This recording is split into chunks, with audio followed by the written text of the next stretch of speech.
Bonjour à tous, ravi de vous retrouver pour cette nouvelle édition de Sénat 360. Voici les titres. La sortie du nucléaire, mission impossible pour Nicolas Hulot. Hier, le ministre de l'écologie a concédé que la France ne pourrait pas réduire la part du nucléaire à 50% avant 2030 ou 2035. La loi prévoyait pourtant 2025 comme date butoir. Énorme recul pour certains, décision raisonnable pour d'autres. Le débat à suivre.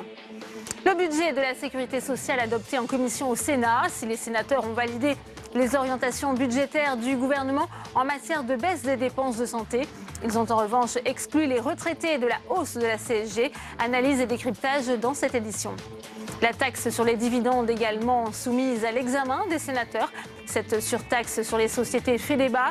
Les sénateurs souhaitent l'adoucir. Ils estiment qu'un tel effort ne peut peser sur les seules entreprises, notamment en période de croissance. Explication dans un instant.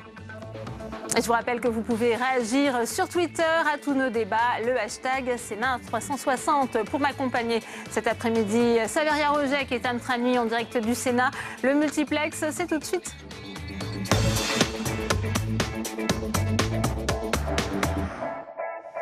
Cela sonne comme un énorme aveu d'impuissance. Hier, Nicolas Hulot a donc renvoyé la baisse du nucléaire à 2030, voire 2035. Nouvelle échéance sur laquelle le gouvernement travaille désormais. Colère des écologistes qui voient un renoncement de plus du nouveau ministre. Il a répondu aux critiques à l'instant au micro de Tam Tranui. On l'écoute. Oui, monsieur le ministre, alors des députés de votre majorité, des proches, comme Mathieu Orphelin ou encore Barbara Pompili, ont jugé qu'il était possible d'arriver à une part du nucléaire de 50% dans la production d'électricité horizon 2025. C'était difficile, mais que c'était possible. Qu'est-ce que vous leur répondez ? Écoutez, ce qui est intéressant, c'est qu'à partir des scénarios que nous a posé RTE, on va pouvoir en débattre. Eux s'appuient sur l'un des scénarios d'RTE. Oui. Non, l'un des scénarios d'RTE dit qu'effectivement nous pourrions atteindre cet objectif en 2025, mais au détriment de quoi ? Au détriment de tous nos autres objectifs, de réduction d'émissions de gaz à effet de serre, de fermeture des centrales à charbon, de ne pas réouvrir des centrales thermiques. Donc la question qui se pose, c'est comment rendre compatible l'ensemble de nos objectifs. Moi, j'ai simplement d'abord reçu ce qui est normal et pris acte des scénarios de RTE. J'ai simplement pointé du doigt quelque chose que j'avais déjà soulevé, c'est que cet objectif qui est nécessaire, qui n'est absolument pas remis en cause, parce qu'on va progressivement, mais on va le planifier, c'est la seule différence, on va le mettre en œuvre, mais on va le faire d'une manière rationnelle, on va réduire la part du nucléaire, et petit à petit, vous reverrez et réduire nos besoins, réduire nos exportations, comme le dit RTE dans l'un de ces scénarios, vous pensez que ça ne suffit pas pour arriver à 2025 ou juste après ? Écoutez, en tout cas, la PPE, pour l'instant, elle reste à faire. Donc rien n'est gravé dans le marbre. Mais je considère aujourd'hui que si on veut être crédible dans l'ensemble de nos objectifs, il faut qu'on soit quelquefois objectif. On ne peut pas, au prétexte qu'il y a un trophée ou un totem, s'obstiner dessus, parce qu'on va perdre de la crédibilité surtout. En tout cas, la seule chose qui change, c'est que justement, le débat, la réflexion, la programmation, la planification, elle est engagée. Parce que jusqu'à présent, on a posé des objectifs, mais on ne s'est pas trop soucié de savoir s'ils étaient réalisables. Donc moi, je rentre maintenant dans la transparence, dans la vérité. On a presque un an devant nous pour associer l'ensemble des partenaires et on va co-construire cette programmation pluriannuelle de l'énergie. Donc que chacun se calme. Ce qui est important d'abord, c'est d'être dans la transparence, la vérité et l'exigence. Et de ce point de vue-là, rien n'a changé. En revanche, quand on se fixe un objectif, et puis qu'on ne se pose pas la question de savoir s'il est réalisable, je ne pense pas que c'est comme ça qu'on établit de la crédibilité et de la confiance. Vous entendez l'inquiétude des ONG, vous entendez aussi ceux qui appellent à un véritable plan. Oui, ceux qui auraient dû être inquiets, c'est de s'apercevoir que depuis que cette loi a été votée, rien n'avait été fait. C'est quand même curieux que l'inquiétude surgisse au moment où, au contraire, moi, je m'intéresse à la faisabilité des objectifs qui ont été fixés. Donc cette inquiétude, je le dis très gentiment à mes amis, c'est qu'ils auraient dû l'énoncer avant. Parce qu'ils auraient dû s'inquiéter qu'on n'en parlait pas, qu'on avait mis sous le tapis un objectif et les moyens d'y parvenir. Moi, maintenant, je rentre dans la réalisation, dans la mise en œuvre et dans la planification. Une toute dernière question, juste sur le nombre de fermetures de centrales, juste sur le calendrier. Non, mais tout ça va être défini dans la programmation pluriannuelle de l'énergie. On va le faire, il y a des critères sociaux, il y a des critères de sûreté, il y a des critères économiques. pas un truc qui se fait au doigt mouillé. C'est quelque chose qui doit se faire en toute transparence, en y associant tous les acteurs. C'est cette intelligence, ce travail collectif qui n'a pas été effectué que je mets en œuvre. Donc la grande différence, certains disent que je recule. Moi, je dis simplement que je passe d'une situation qui a été figée à une situation maintenant qui va avancer vers la réalisation de ces objectifs. Je suis obligé de vous quitter parce que je dois rentrer. Merci beaucoup. Voilà pour les explications de Nicolas Hulot. Et même s'il s'en défend, cette annonce a été perçue comme un renoncement par les écologistes en pleine COP23, alors que d'autres saluent le pragmatisme du gouvernement en phase avec les conclusions de RTE, pour qui une sortie trop rapide du nucléaire ne pourrait se faire sans création de centrales au gaz émettrices de CO2. Jérôme Rabier. Abandonner 2025 comme date butoir pour réduire à 50% la part du nucléaire dans la production électrique française, une décision incompréhensible pour les écologistes, qui s'inquiètent du retard français dans le développement des énergies renouvelables. Qu'en reportant l'échéance, toutes nos centrales vont dépasser 40 ans. Donc on va avoir des dizaines de milliards d'euros d'investissement dans le nucléaire. Ce sont des investissements qui n'iront pas vers les énergies renouvelables, qui coûtent aujourd'hui 2 fois moins cher, et vers les économies d'énergie dont les Français ont tellement besoin pour baisser leurs factures. Une critique balayée par les élus de la majorité qui défendent le pragmatisme de la décision, faute d'avancée depuis le vote de la loi. La sagesse, c'est de dire aujourd'hui, mais tout le monde peut comprendre aujourd'hui, moi je me souviens d'avoir pensé, mais on a fixé l'objectif, c'était bien, c'est de montrer la volonté politique. Et vous savez toujours que l'efficacité à la droite, où il y a une volonté, il y a un chemin. Je l'entends tellement dans ces hémicycles tout le temps. C'est-à-dire, comment on peut fermer 22 centrales ? On arrive déjà du mal à fermer Fessenheim. Comment on peut fermer 22 centrales ? Que vos promesses et vos engagements se heurtent au mur des réalités ? Non, je dis que nos promesses et nos engagements seront tenus dans un temps qui est possible. La droite sénatoriale s'est-elle réjouie d'être entendue plus de 2 ans après le vote de la loi de transition énergétique, puisqu'elle dénonçait à l'époque un délai impossible à tenir, exactement l'argument repris aujourd'hui par le gouvernement. Et autre réaction, celle de la sénatrice socialiste Laurence Rossignol. Elle est à vos côtés, Tam Tranui. Oui, Laurence Rossignol, comment réagissez-vous à cet abandon par le gouvernement de cet objectif de réduire à 50% la part du nucléaire dans notre production d'électricité horizon 2025, objectif reporté à 2030-2035, a dit Nicolas Hulot. Je crois que ce n'est pas un bon signal parce qu'il ne faut pas croire que sous prétexte qu'on abandonnerait l'objectif de réduire le nucléaire, pour autant on serait plus rapide, plus efficace dans la lutte contre les énergies fossiles. Le signal qui est envoyé, je le crains, c'est celui en fait du renoncement à un changement de modèle énergétique et surtout à un changement de nos modes de consommation et du volume de consommation d'électricité et d'énergie de manière globale. Je pense que Nicolas Hulot, eh bien, en fait, a pas tenu face aux partisans du tout nucléaire. Nous les avons rencontrés pendant les 5 dernières années. Ségolène Royal. Les lobbies, selon vous aussi ? Je ne sais pas si on appelle ça un lobby quand c'est une entreprise publique aussi importante en France. Voilà, en tout cas, c'est une puissance industrielle forte que celle qui est opposée à la baisse du nucléaire. Ça, c'est la première remarque. Donc, ce n'est pas un bon signe sur le changement de modèle. D'abord, ça veut dire que non seulement on va continuer de produire en quantité de l'énergie nucléaire, mais on va aussi continuer en quantité de consommer des énergies fossiles. On n'est pas engagé vers le changement de modèle énergétique. Ça, c'est la première remarque. La deuxième, c'est que maintenant, il faut que Nicolas Hulot nous dise comment il va articuler une série de questions importantes. Donc, toutes nos centrales vont atteindre 40 ans. Voilà la conséquence de cette... la fermeture des centrales, le calendrier, c'est cela ? C'est pas simplement le calendrier, ce sont d'abord les investissements. L'autorité de sûreté nucléaire dit qu'à partir de 40 ans, il faut des investissements ambitieux et un programme de sûreté nucléaire extrêmement rigoureux pour garantir la sûreté nucléaire. Et on sait quand même depuis Fukushima ou Tchernobyl encore avant que la question de la sûreté nucléaire n'est pas une question banale. Donc aujourd'hui, la Cour des comptes a évalué à peu près à 100 milliards d'euros les investissements nécessaires dans les centrales nucléaires. Comment ces 100 milliards d'euros vont être financés ? Ça, c'est la première question qu'il faut poser. Laurence Rossignol, qu'est-ce que vous pensez de ceux qui disent mais tout le monde savait que ces objectifs n'étaient pas tenables, que l'ancien gouvernement le savait lui-même, le saviez-vous ? Non, ce que je sais, c'est qu'il y avait énormément de résistance, énormément de force d'inertie, énormément d'immobilité qui était à l'œuvre pour empêcher qu'on atteigne ces objectifs. Vous savez, c'est pas compliqué. On dit on n'a rien fait pour y arriver. Ah, et on constate qu'on n'y est pas arrivé. Donc, on ne va pas y arriver. C'est pas comme ça qu'il faut faire. Il faut d'abord se donner les moyens de s'approcher le plus possible des objectifs. Et puis après, à un moment donné, effectivement, donner un échéancier sur peut-être un peu de report. Mais moi, je voudrais en profiter pour dire au gouvernement, à Nicolas Hulot, puisqu'on reporte le mix énergétique à 50% de nucléaire, peut-être qu'on peut, en revanche, accélérer la fermeture des centrales thermiques, centrales à charbon, centrales à fioul, qui sont encore aujourd'hui actives en France, en particulier pendant les périodes de pointe.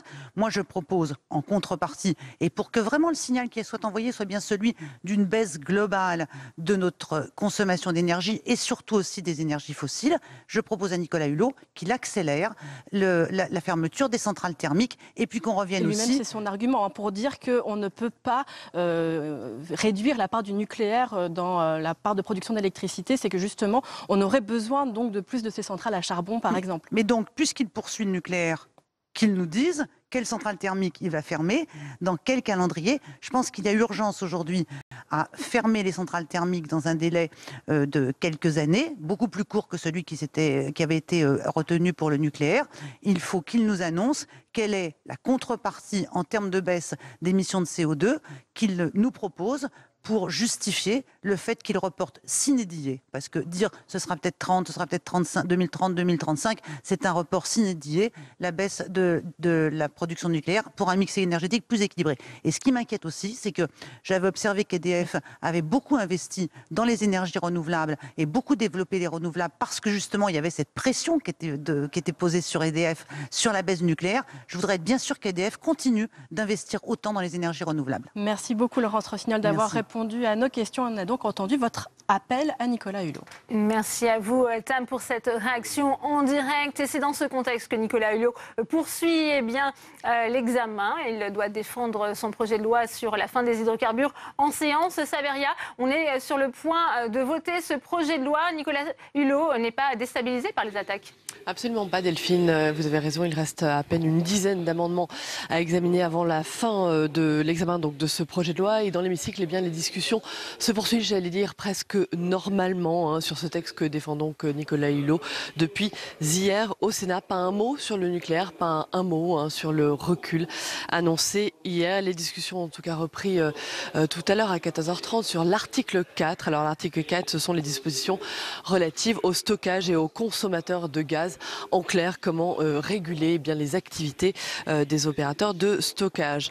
Alors dans l'hémicycle, néanmoins, malgré la situation, le ministre reste combatif. Il a appelé à une cure de désintoxication des énergies fossiles. Il faut nous libérer de notre dépendance aux hydrocarbures, a scandé Nicolas Hulot. Le ministre qui a rappelé que chaque année, la France dépense plus de 50 milliards d'euros pour acheter du gaz et du pétrole. Côté sénateur, eh bien, on le sait, c'est un texte profondément remanié qui est examiné, remanié en commission. Certains diront qu'ils ont cédé au poids des lobbies, qu'ils ont vidé le projet de loi de son sens. Les sénateurs ont donc voté des amendements, notamment pour préserver la recherche des hydrocarbures. Voilà donc, Delphine, pour l'examen de ce texte dans un contexte, on l'a dit, très particulier pour Nicolas Hulot.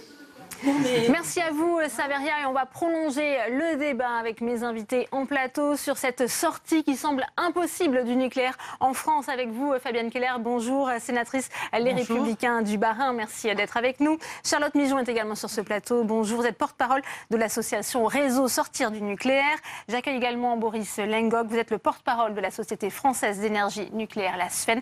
Et enfin, Ronan Dantec, bonjour, vous êtes sénateur RDSE, apparenté RDSE de la Loire-Atlantique. Et toujours écologiste. Et évidemment, sénateur écologiste. Première question d'ailleurs pour vous, Ronan Dantec. Comment réagissez-vous à cette annonce? C'est une promesse de François Hollande, d'Emmanuel Macron, qui se retrouve atomisée aujourd'hui? Non, je pense qu'il faut rester un peu tranquille. Je pense que Nicolas Hulot a pas très bien géré son annonce. C'est d'abord un rapport de RTE qui dit ça sera difficile en 2025. Je rappelle notamment que la PPE, et on s'était battu dans la loi de transition énergétique pour qu'elle aille jusqu'à 10 ans, même j'étais beaucoup intervenu là-dessus, donc elle va jusqu'en 2028, qui n'est pas 2025.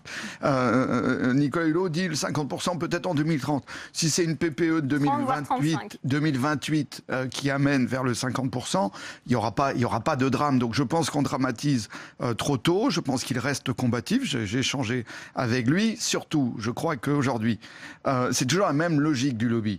Le lobby part de l'idée que dès qu'on débranchera la première centrale... Parce que cette décision, c'est suite au poids des lobbies sur Nicolas Hulot, c'est comme ça que vous l'interprétez?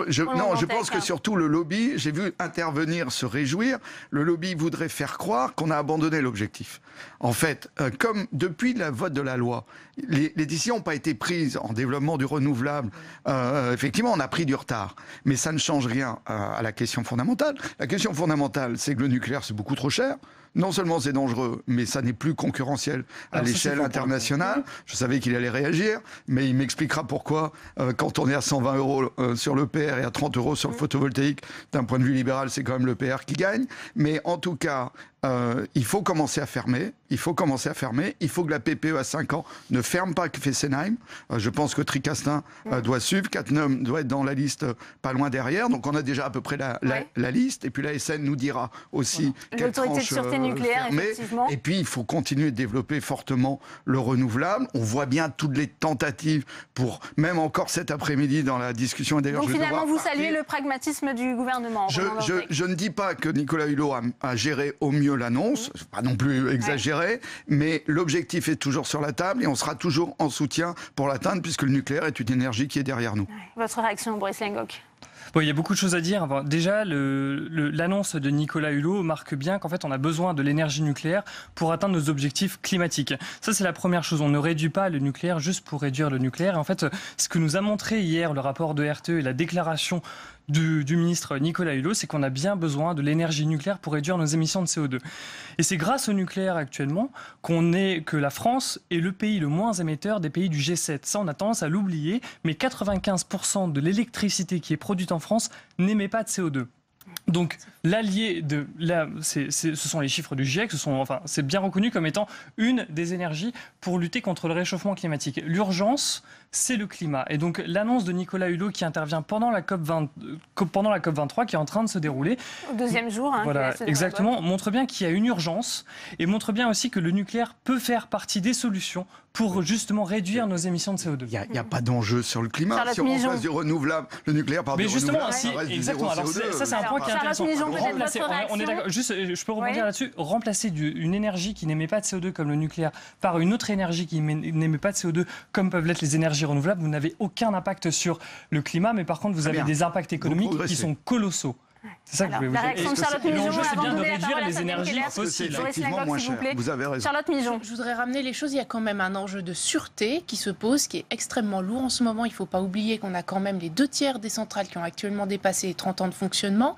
Si on repousse cet objectif de réduction de la part du nucléaire à 2030, voire 2035, ça veut dire qu'on aura une trentaine de réacteurs qui seront toujours sur le réseau, qui auront plus de 40 ans.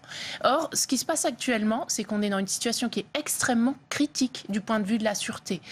Aussi bien pour des questions techniques, d'obsolescence et de vieillissement des matériaux que de questions organisationnelles et financières. Ce que l'on voit, c'est qu'Areva et EDF n'ont plus les moyens d'assurer la sûreté de leurs installations, comme l'a montré la mise sous surveillance renforcée de la centrale nucléaire de Belleville récemment, où on voit qu'on se retrouve avec des tuyauteries corrodées car mal entretenues, avec des vannes qui laissent fuir de la vapeur potentiellement radioactive. Et donc, il y a un vrai problème par rapport à ça.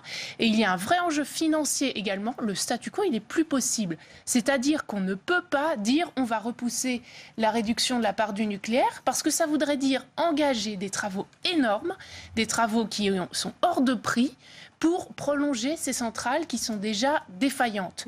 Et là, il y a un véritable problème parce qu'on ne peut pas se présenter en champion du climat et en même temps demander aux territoires énergie positive de se serrer la ceinture et en même temps faire des cadeaux énormes à EDF et à Areva pour les maintenir à flot alors qu'ils sont en situation de quasi-faillite.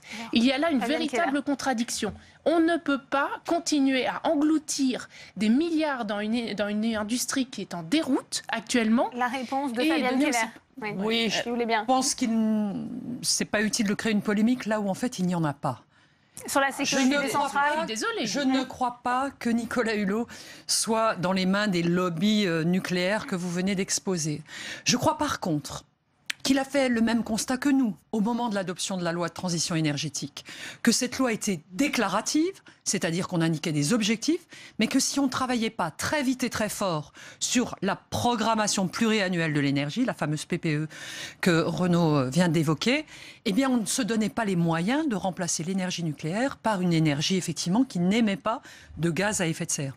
Donc Nicolas Hulot constate avec RTE qu'en fait on aura besoin, si on garde cet objectif, je termine, si on garde cet objectif, on aura besoin de compléments produits en France ou importés, produits à partir d'énergies fossiles et qu'on n'aura rien gagné en termes d'émissions de CO2.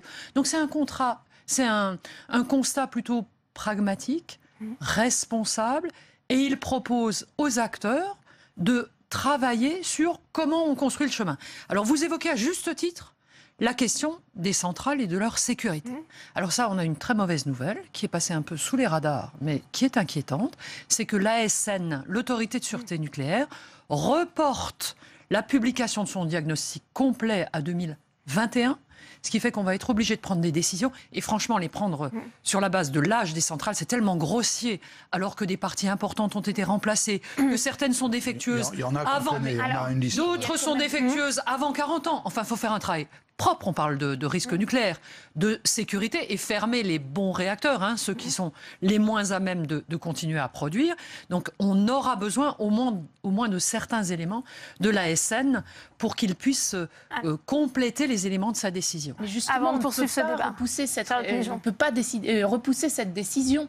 Là, ce qui est en train de se passer, c'est quelque chose qui est savamment orchestré pour repousser des décisions qui pourtant sont urgentes. Il ne faut pas faire ce procès. Je voudrais vous faire réagir pour qu'on avance dans ce débat, si vous voulez bien, Charlotte Migeon, puisque donc RTE effectivement explique qu'une diminution trop rapide de la part du nucléaire va imposer le maintien en activité des 4 centrales à charbon françaises, mais aussi la construction d'une vingtaine de nouvelles centrales au gaz. Il y a cette polémique quand même sur la question des centrales à charbon. Je vous propose d'écouter Pascal Canfin, qui était l'invité de nos confrères de France Inter ce matin, et après, je vous donne la parole. L'Allemagne est en train de sortir du nucléaire. Et un des arguments qui est souvent avancé en France, c'est de dire vous voyez bien, ils sortent du nucléaire, donc ils augmentent le charbon. C'est de la désinformation. C'est totalement faux. J'ai là sur mon smartphone le graphique officiel. La production de charbon en Allemagne donc, Nicolas Hulot. diminue alors que le nucléaire diminue également. Donc c'est de la désinformation qui est liée, on le sait, à un poids d'EDF. Et donc j'ai été surpris, je vous le dis Nicolas Demorand, j'ai été surpris, vraiment surpris d'entendre cela dans la bouche de Nicolas Hulot. Comment vous l'expliquez ? l'expliquez ? D'autant que je sais que ce n'est pas forcément ce qu'il a dit dans d'autres contextes. Ronan Dantec, on voit qu'en Allemagne, effectivement, depuis la sortie programmée du nucléaire, il y a cette question qui entoure le caractère polluant des centrales à charbon. C'est émetteur de CO2, oui ou non ? En fait, les Allemands ont décidé de sortir d'abord du nucléaire, puis du charbon. Mais la discussion qui est actuellement en cours entre les Verts allemands et Angela Merkel pour une coalition, la sortie du charbon est au cœur. Les grandes questions qui sont sur la table, moi je ne m'excite pas énormément sur cette annonce. C'est peut-être même une victoire à la Pérouse du lobby nucléaire qui fait des bonds de joie dans le moment. RTE a quand même dit, ce qui est contraire à tout ce que dit le lobby, qu'il n'y aurait pas d'augmentation de la consommation d'électricité en France dans les prochaines décennies. Ça, c'est extrêmement important pour la stratégie. Moi, je crois que le moment de vérité, ça va être la PPE. Là, la PPE devra dire combien de tranches dans les 5 ans, combien de tranches dans les 10 ans, en fermeture, et surtout, aucune nouvelle construction. C'est-à-dire un EPR qui est tellement cher qu'il est invendable sur le marché international et qui est un peu le champ du cygne du nucléaire. Si on est en retard sur les 50%, mais qu'on ne construit pas de nouvelles centrales, qu'on enferme entre 5 et 6 tranches sur les 5 ans, à peu près autant sur les 10 ans qui suivent, on est sur la sortie du nucléaire. Et donc on aura pris du retard, mais on sera bien sur cette sortie. Simplement, derrière, il faut une stratégie globale.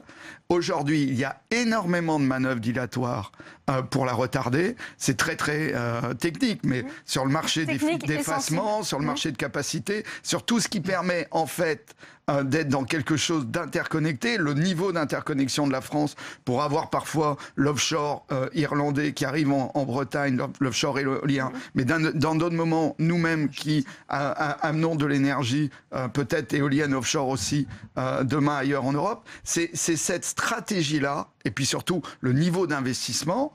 Est-ce que, comme en Allemagne, l'épargne domestique, l'épargne privée, on l'amène sur le développement du renouvelable? Est-ce qu'on l'aide? Il y a eu des amendements qui ne sont pas passés cet après-midi au Sénat parce qu'ils renforçaient cette dynamique. Et donc, on voit bien qu'il y a encore des gens qui retardent les échéances. Mais moi, je reste convaincu que la bataille nucléaire est gagnée. Fabienne Keller, cette bataille nucléaire, elle est gagnée. La France va sortir. Malgré tout, ça sera un jour la fin du nucléaire en France. Je crois qu'on ne peut pas s'en passer. L'objectif, en tout cas, est confirmé par Nicolas Hulot. C'est son décalage dans le temps qu'il a annoncé. Par contre, il a aussi annoncé sa volonté de construire effectivement ce scénario. Et je voudrais poursuivre sur la question des réseaux. On a un système aujourd'hui très centralisé. Des centrales qui produisent et l'électricité qui descend chez tout le monde. Demain, la production sera plus délocalisée. Elle sera intermittente parce qu'elle dépendra du soleil, du vent. Donc il faut renforcer les réseaux et les structurer autrement, parfois en permettant les deux sens de circulation de l'énergie. Je peux être à certains moments chez moi producteur ou au contraire consommateur. Une partie de ces réseaux d'ailleurs sera utilisée de manière très marginale. Donc il faut surinvestir par rapport à la situation aujourd'hui pour assurer la sécurité de l'alimentation de tout le monde. Donc c'est ce plan qu'il se propose de mettre en œuvre qui n'a pas été construit par Madame Royal. C'était un rêve, en quelque sorte, qu'elle a vendu, sans se donner les moyens de l'aide à l'énergie propre, aux énergies photovoltaïques, aux énergies éoliennes, aux réflexions sur les coopérations que tu évoquais en Europe, et donc les interconnexions éventuelles aussi avec des pays du Sud. Enfin, c'est tout ce travail. Il faut se retrousser les manches. On peut rappeler que l'Allemagne a, dès l'annonce de l'arrêt du nucléaire, engagé un grand plan d'investissement qu'elle a d'ailleurs revu plusieurs fois depuis et que les débats ne sont pas achevés chez eux. Donc je pense qu'il ne faut pas remettre en cause la volonté de Nicolas Hulot d'assurer l'objectif, mais il veut fixer une date crédible et mobiliser les acteurs pour la rendre possible. Boris Saint-Goc. Oui, par contre, sur l'Allemagne, quand on était en train de parler de la transition énergétique en Allemagne, donc elle a été engagée déjà depuis plusieurs années.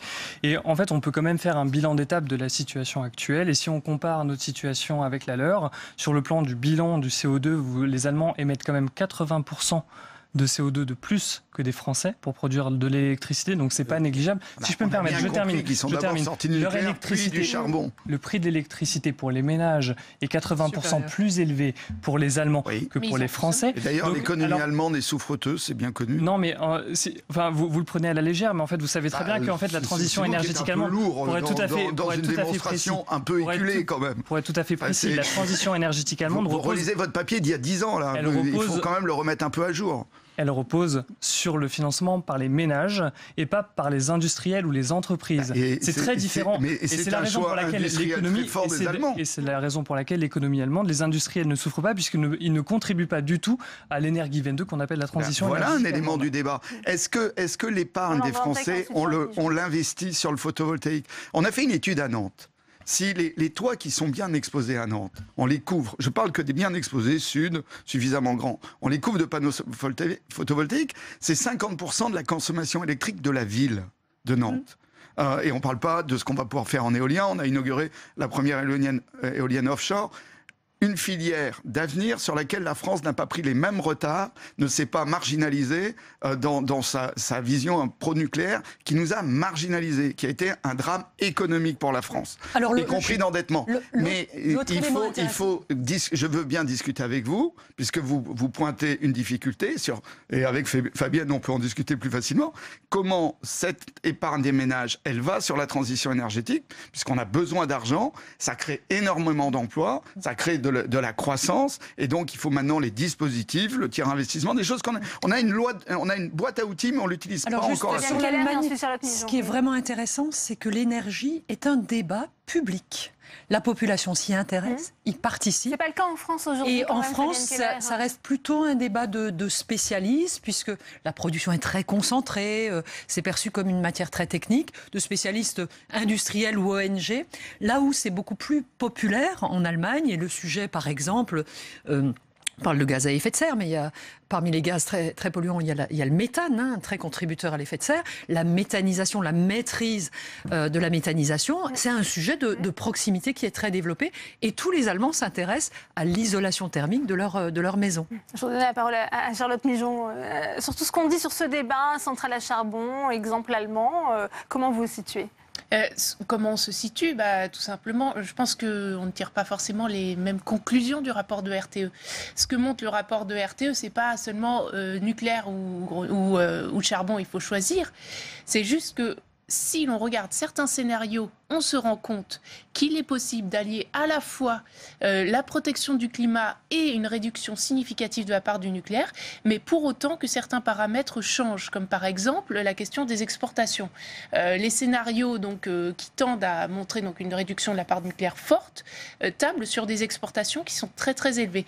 Donc nous, ce qu'on demande, c'est pas se résumer à une caricature de dire voilà, il va falloir faire un choix.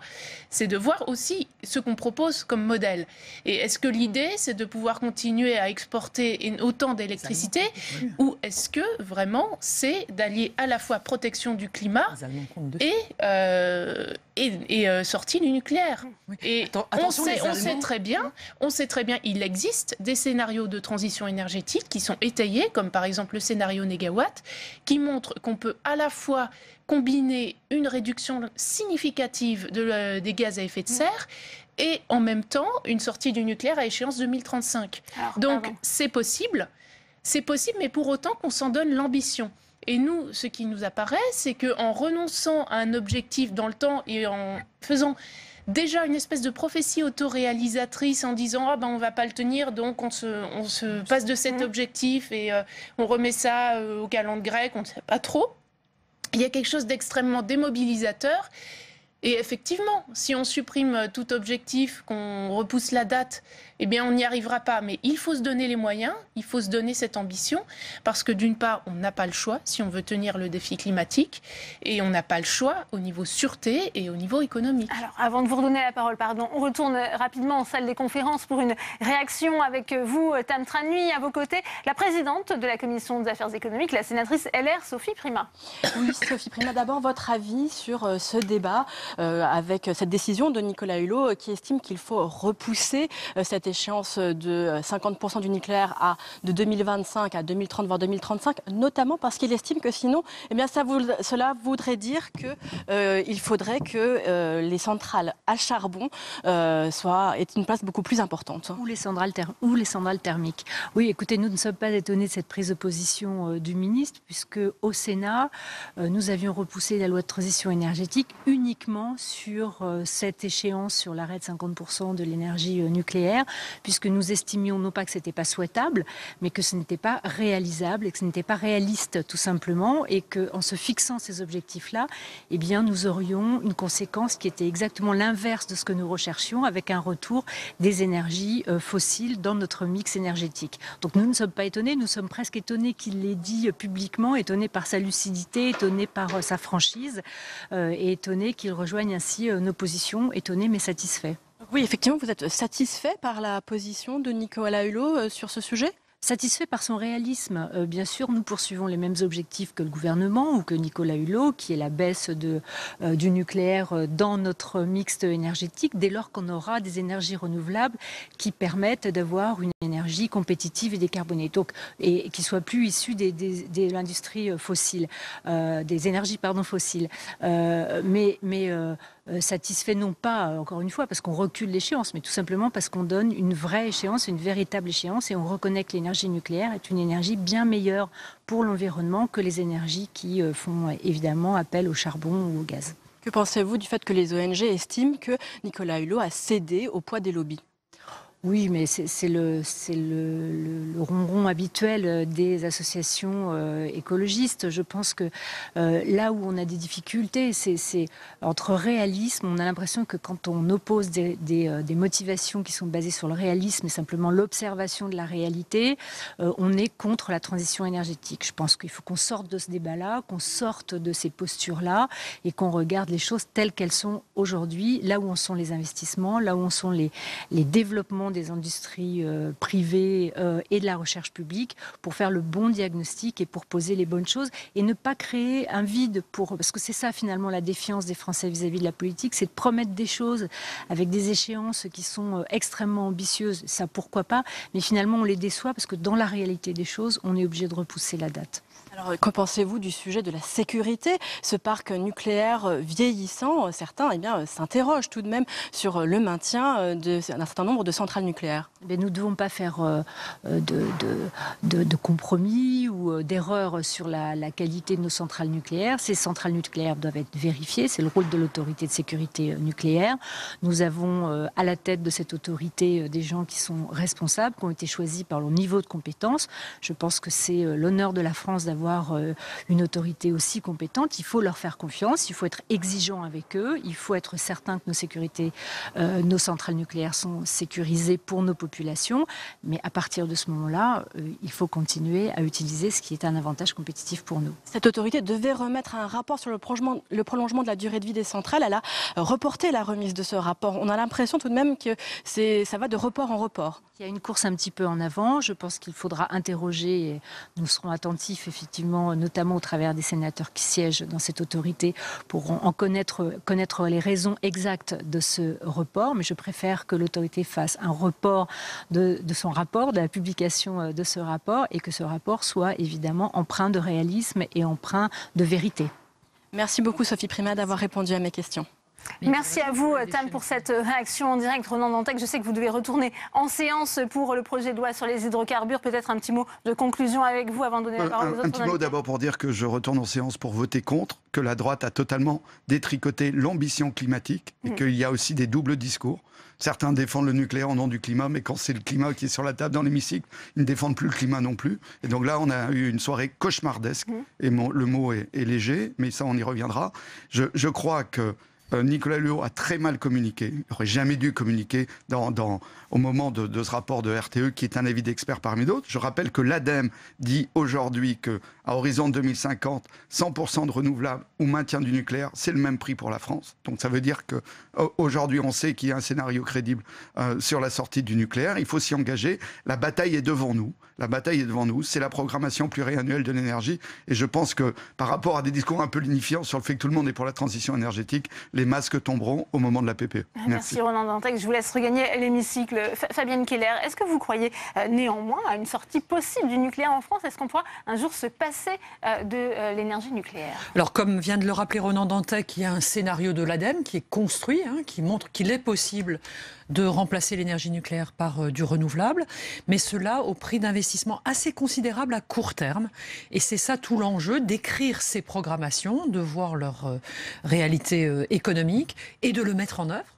Parce qu'on voit par exemple la mise en place d'éoliennes génère des réactions en proximité, des refus, l'acceptation est faible. Sur les cours d'eau, on peut plus beaucoup équipés pour des raisons de maintien du milieu et des ressources naturelles. Donc il y a aussi une question à laquelle je suis moi-même très attachée, qui est l'économie d'énergie. On n'en parle pas assez. Donc c'est la question de nos modes de vie, nos modes de déplacement. Il ne s'agit pas de revenir à l'âge de pierre, mais d'utiliser l'énergie quand elle est utile, indispensable, précieuse, essayer de l'économiser dans d'autres cas. Donc il faut engager un débat peut-être plus partagé, parce que chacun a une partie de la solution, les ménages, les industriels, les producteurs d'électricité, les producteurs, les consommateurs. Ça doit être un débat public parce que ça impose des choix de société et d'avenir. Et moi, je salue le courage de Nicolas Hulot qui a dit qu'il n'allait pas s'imposer une échéance qui lui semblait pas raisonnable au risque de avoir un effet plus que négatif sur les CO2. Un certain nombre d'objectifs de la loi de transition énergétique sont un peu contradictoires. Il faut choisir un mixte entre l'émission de CO2, entre les économies d'énergie, la montée du renouvelable. Il faut que quelqu'un paye pour tout ça. Ce débat, ayons-le sereinement. Il a donné une échéance de l'ordre d'1 an pour se donner les moyens d'un engagement dans le domaine de l'énergie. Est-ce qu'à la Société française d'énergie nucléaire, on anticipe une sortie définitive, complète du nucléaire en France? Bon, déjà, la loi sur la transition énergétique ne prévoit pas de sortie du nucléaire, tout au moins elle prévoit une diminution. Une diminution et de 75 à 50%. c'est toujours la moitié de la production d'électricité. Donc en fait, la question, encore une fois, c'est ce que je disais en introduction, la question n'est pas de se dire pourquoi on sortirait de l'énergie nucléaire, la question c'est plutôt comment on fait en sorte que l'économie puisse tourner sans les énergies fossiles, c'est-à-dire que votre voiture électrique ne consomme plus de pétrole, que dans les maisons ne soit plus chauffé au gaz, c'est-à-dire se débarrasser de ce qui est la première source d'émissions de CO2 d'une part, mais aussi première source d'importation et qui pèse considérablement sur la balance commerciale. C'est-à-dire qu'on importe à peu près dans les grandes largeurs 50 milliards d'euros chaque année en énergie fossile. Et donc la première des priorités, c'est bien de développer les énergies renouvelables afin qu'elles se substituent à ces énergies fossiles qui sont polluantes et qui sont en plus importées. Je voudrais ajouter juste 2 choses et rebondir sur ce que vous avez dit sur les scénarios. Alors les scénarios, c'est un bon exercice intellectuel, mais on ne peut pas les prendre comme Bible, entre guillemets, c'est-à-dire qu'on n'a pas su non plus prévoir les chocs et contre-chocs pétroliers, on n'a pas su prévoir l'émergence du gaz de schiste, et si on pouvait se dire que l'avenir énergétique est tout tracé et que ça va aller de manière assez simple, concrètement, enfin ça ne se fait jamais concrètement, puisque, alors on a parlé de l'Allemagne tout à l'heure, mais on peut regarder aux États-Unis ce qui se passe, et notamment outre-Atlantique, en Californie, donc un État qui est riche, qui bénéficie d'un ensoleillement qui est très fort, qui dispose d'une technologie qui est importante et d'investissements colossaux. Et en fait, il y a eu 2 centrales nucléaires qui ont été arrêtées pour des raisons économiques, elles ont été remplacées. Oui, en partie par de la production renouvelable, mais la production d'énergie renouvelable étant intermittente, variable, il n'y a pas du soleil et du vent tout le temps, entre guillemets. Et ça a été substitué par ce qu'on appelle des moyens de backup, enfin des moyens de substitution pour que vous puissiez avoir de l'électricité tout le temps. Et donc ce moyen-là, c'était du gaz de schiste. Et donc en fait, les émissions de CO2 en Californie ont augmenté. Donc les énergies renouvelables, c'est bien de les développer, mais il faut aussi se dire que le moyen de substitution en l'absence de solutions de stockage qui permettent de stocker l'électricité, ça doit être des énergies comme l'hydraulique ou comme le nucléaire. Parole à Charlotte Mijon. Si on entend ce que nous dit Boris Lengok, on peut se débarrasser des énergies fossiles, mais pas du nucléaire. Mais on peut se débarrasser du nucléaire. Je veux dire, le nucléaire, c'est pas comme l'eau qu'on boit ou l'air qu'on respire. C'est une manière de produire de l'électricité. Il y en a d'autres. Et il y a des scénarios qui montrent qu'on peut s'en passer à terme grâce à une diversité d'énergies renouvelables. Certes, il n'y a pas du soleil tout le temps, il n'y a pas du vent tout le temps, mais on peut combiner tout cela. Et on peut combiner, grâce aussi à des solutions de stockage d'électricité, je veux dire, tout ça, ça existe. Il y a déjà des technologies qui existent. Il s'agit de les mettre en œuvre. La question maintenant, c'est pas de savoir si on peut se passer du nucléaire, parce qu'on peut le faire. C'est à quel rythme et quand?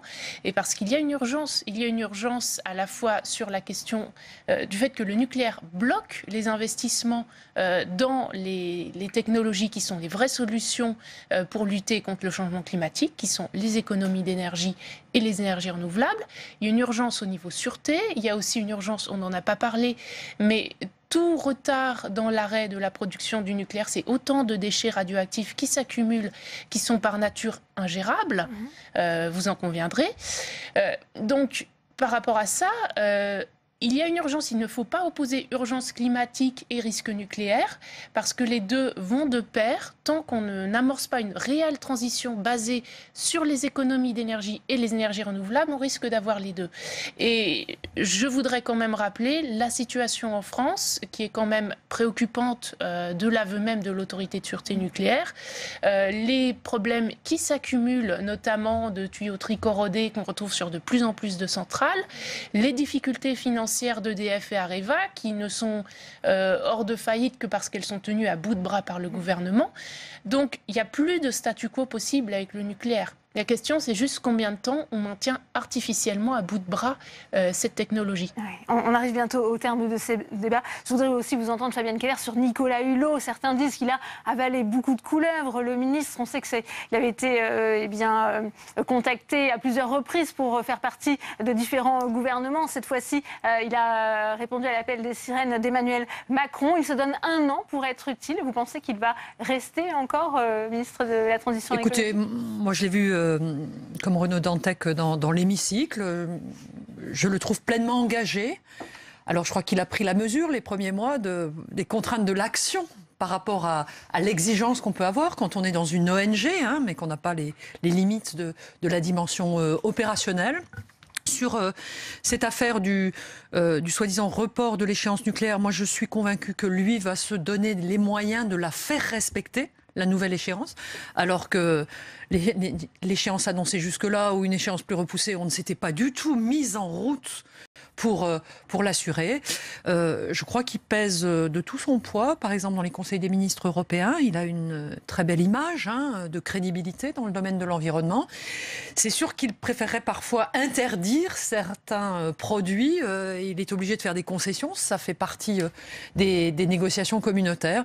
Mais il me semble qu'il s'est bien fait à cette nouvelle mission qui emporte un certain nombre de contraintes, mais pour laquelle il aura aussi la satisfaction de l'action réalisée. Eh bien, merci. Merci Fabienne Keller, merci Boris Linghock, merci à vous.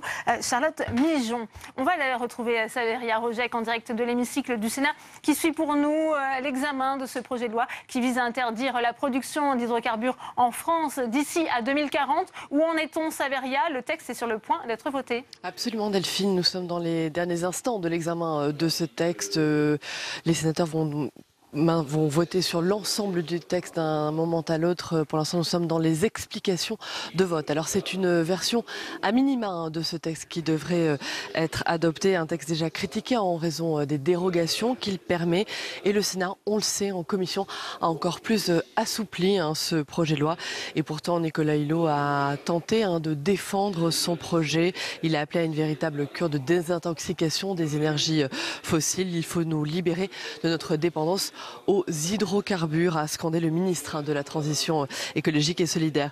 Nicolas Hulot qui défend donc sa loi, alors que les Verts, mais aussi les principales ONG parlent d'occasions manquées et surtout et encore du poids des lobbies.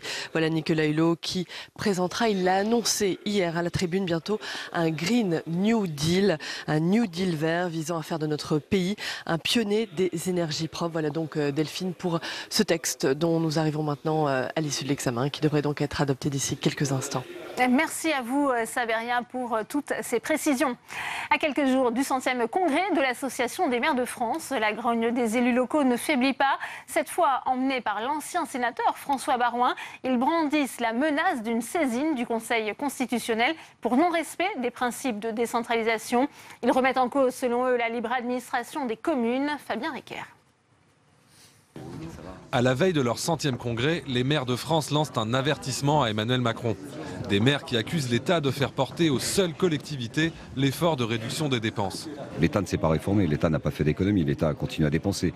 Nous avons réduit, nous avons géré, nous avons une règle d'or, nous ne pouvons pas faire de déficit. Et nous avons une dépense vertueuse. Suppression de la taxe d'habitation, baisse des dotations de l'État, plafonnement de l'augmentation des dépenses des collectivités. Les sujets qui fâchent se sont accumulés depuis l'été. Maintenant, c'est un choix.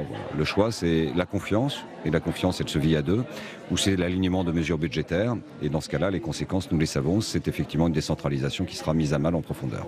Le principe même de la décentralisation serait en danger. Voilà donc le message des maires au président de la République. Des maires qui menacent aujourd'hui de saisir le Conseil constitutionnel. Si on nous met en place tout ce qui est prévu, il n'y aura plus de libre administration des collectivités territoriales en France. Nous ne pouvons pas l'accepter. Et il convient à ce moment-là que nous posions la question de manière très claire au Conseil constitutionnel pour savoir si la République décentralisée a encore un sens ou s'il est acté que ce n'est plus que quelques mots sur un papier qu'on appelle Constitution. Le 100e congrès de l'AMF se déroulera du 21 au 23 novembre à Paris. Emmanuel Macron est attendu de pied ferme. La taxe sur les dividendes passera-t-elle le stade du Sénat? Ce matin, en commission, les sénateurs ont estimé que cette surtaxe ne pouvait peser sur les seules entreprises, notamment en période de retour de la croissance. Sandra Cerquera. La création d'une surtaxe pour rembourser ni plus ni moins qu'une autre taxe. Les 300 plus grandes entreprises françaises devraient se voir appliquer une surtaxe exceptionnelle pour rembourser une partie de la taxe sur les dividendes. Un prélèvement de 3% instauré sous le quinquennat Hollande, mais censuré par le Conseil constitutionnel. Au Sénat, le rapporteur du budget estime qu'il faut moins taxer les entreprises. La Commission a déposé un amendement pour demander aux entreprises une charge 2 fois moindre que ce que demande le gouvernement, pour une raison simple, c'est que nous considérons qu'il y a actuellement un surcroît de recettes dû à la croissance et que ce surcroît de recettes permet d'améliorer la situation du déficit. Plutôt que de leur demander 5 milliards, nous considérons que la révision de la croissance et les meilleures recettes prévues permettraient de demander que 2,5 milliards aux entreprises. Il s'agit pour le gouvernement de trouver le moyen de rembourser les 10 milliards d'euros dues aux sociétés qui ont payé cette taxe sur les dividendes. Seront pour cela taxées les entreprises réalisant plus d'1 milliard d'euros de chiffre d'affaires, même si elles ne versent pas de dividendes. Pour ce sénateur socialiste, cette mesure pénalise les entreprises qui réalisent l'essentiel de leurs bénéfices en France, à commencer par les banques mutualistes. C'est déjà arrivé dans l'histoire, c'est pas glorieux. Je crois qu'on peut le répéter ainsi et le dire ainsi, c'est pour un an, c'est ponctuel, mais en même temps on ne comprendrait pas non plus bien que ce soit le budget de l'État qui paye l'ensemble de cette ardoise. Et les banques mutualistes ne seront pas les seules à être défavorisées. Selon Bercy, 223 entreprises seront perdantes contre 95 gagnantes. Un désavantage que le gouvernement dit reconnaître, mais il déplore l'absence de solution. Et on va retrouver Tam Tranui dans la salle des conférences du Sénat pour une réaction avec le président socialiste de la Commission des Finances, le sénateur de Seine-et-Marne, Vincent Eblé. Oui, Vincent Eblé, votre avis sur cet impôt sur les entreprises qui doit rapporter environ 5 milliards d'euros pour compenser l'invalidation par le Conseil constitutionnel de la taxe sur les dividendes? Oui, c'est, je dirais, un aléa, une péripétie budgétaire que le gouvernement a voulu que l'on traite en urgence. Ce n'est pas plus que cela, ce n'est pas un véritable fiasco, comme certains le disent, pour l'ancien gouvernement? Non, pour ma part, je ne pense pas ça, parce qu'en fait, c'est un contentieux judiciaire, mais qui fait suite à un contentieux judiciaire précédent. Donc en fait, c'est toute une lignée de décisions de l'exécutif qui ont été contestées devant les tribunaux et qui nécessitent de trouver une forme de solution d'urgence dans une fiscalité adaptée. C'est un bon impôt pour vous qui a été décidé par le gouvernement? Pour ma part, je ne dirais pas ça. Le groupe auquel j'appartiens a pris la décision d'un vote d'abstention parce que nous pensons qu'il faut à la fois trouver une solution, je dirais, dans l'urgence, mais voilà, nous ne sommes pas emballés par ce dispositif qui crée, je dirais, des contribuables entreprises, je dirais, qui n'étaient pas taxés dans le précédent dispositif. Donc il y a en quelque sorte des perdants dans cette affaire. Effectivement, il y a notamment eu une tribune des banques mutualistes qui estiment qu'elles dénoncent cet impôt et disent qu'elles n'auront pas de remboursement au nom de la taxe sur les dividendes. Oui, absolument, puisque par nature, je dirais, ces banques ne distribuent pas de dividendes et donc, je dirais, elles se sentent pénalisées dans cette affaire. Il est vrai que les entreprises tertiaires, de façon générale, vont être impactées fortement. Et donc il y a, je dirais, un risque économique, mais enfin ce sont des entreprises dont, je dirais, le chiffre d'affaires est extrêmement élevé, et donc de toute façon... Du crédit agricole, on parle du crédit mutuel, pour ce qui est des banques mutualistes. Mais les entreprises moyennes ou petites sont totalement exonérées de cette fiscalité nouvelle. Donc c'est vraiment une affaire qui concerne, je dirais, les groupes importants du point de vue de leur puissance économique et financière et qui ont une certaine capacité contributive. Ça, c'est absolument certain. Cela va permettre, selon vous, au gouvernement de garder son objectif de moins de 3%, de déficit de moins de 3% du PIB à 2,8, 2,9 ? C'est ce qui est escompté, en effet. C'est-à-dire qu'il y a une légère dégradation, je dirais, de l'objectif, mais sans venir perturber la limite de 3% qui maintiendrait la France dans ce dispositif de déficit excessif qui aujourd'hui nous place, je dirais, en quelque sorte comme la lanterne rouge de l'Europe. Donc, je dirais, nous ne souhaitons pas que cette barre de 3% soit franchie. Merci beaucoup Vincent Eblé d'avoir répondu à nos questions. Merci à vous, Tam. Le budget de la sécurité sociale adopté par les sénateurs en commission, ils ont validé dans leur ensemble les orientations du gouvernement en matière de baisse des dépenses de santé, mais ils se sont opposés à une hausse de la CSG pour les retraités. Audrey Vuécaz. Dans les grandes lignes, c'est un accueil plutôt chaleureux.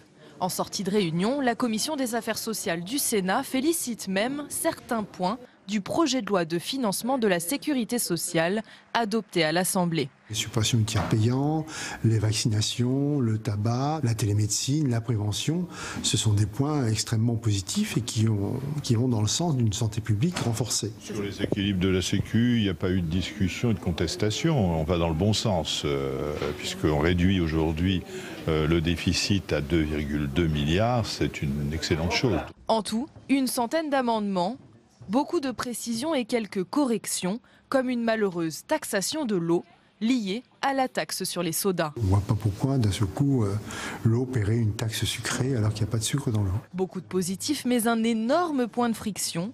La mesure la plus controversée du budget 2018 de la Sécurité sociale, la hausse de la contribution sociale généralisée, CSG, d'1,7 point. Ça passe à l'Assemblée, mais ça bloque déjà au Sénat.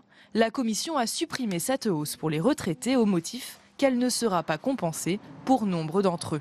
Alors que, vous le savez, dans le dispositif, les actifs sont compensés par la baisse des cotisations salariales, à la fois sur la maladie et sur le chômage. Donc il y a là des mesures, on le voit, qui ne sont pas très cohérentes. Autre raison avancée pour cette suppression, les gains obtenus, 4,5 millions d'euros, ne reviendraient pas directement à l'assurance maladie, mais iraient dans les caisses de l'État. C'est donc non pour la Commission des affaires sociales. Reste maintenant à savoir si cette position sera confortée en séance à partir du 13 novembre.